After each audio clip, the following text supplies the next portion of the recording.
Afin de réduire le risque de perte auditive au travail et diminuer la surdité professionnelle, un changement réglementaire est entré en vigueur au Québec le 16 juin 2023.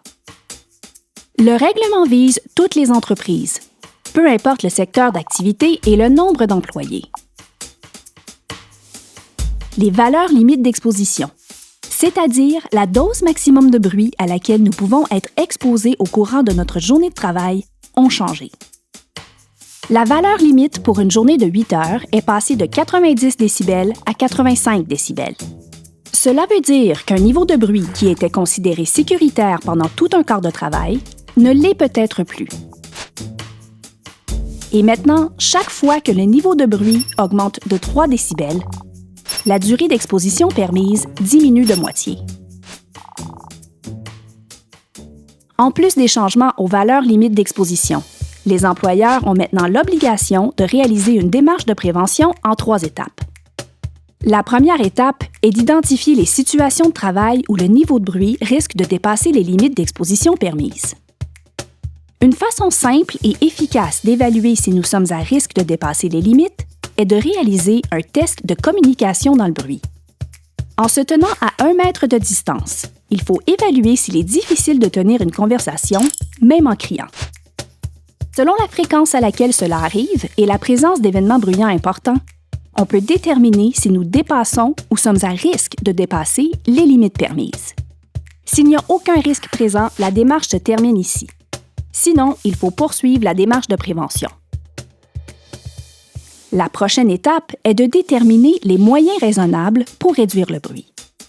Un moyen raisonnable est un moyen qui permet de réduire l'exposition au bruit tout en tenant compte des réalités environnementales et budgétaires.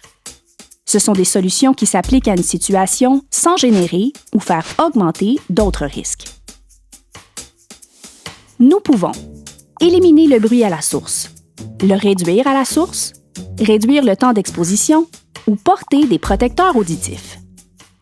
Le moyen le plus efficace est l'élimination à la source. Il faut considérer les protecteurs auditifs comme un dernier recours en attendant la mise en place des moyens de réduction.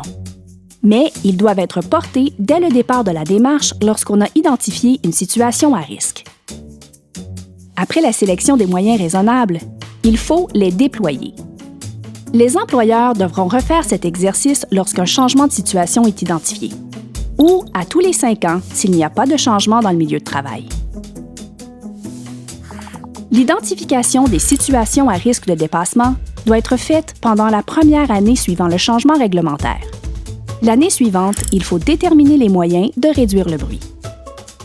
La mise en place des moyens identifiés doit débuter au plus tard le 16 juin 2025 et être terminée en juin 2028.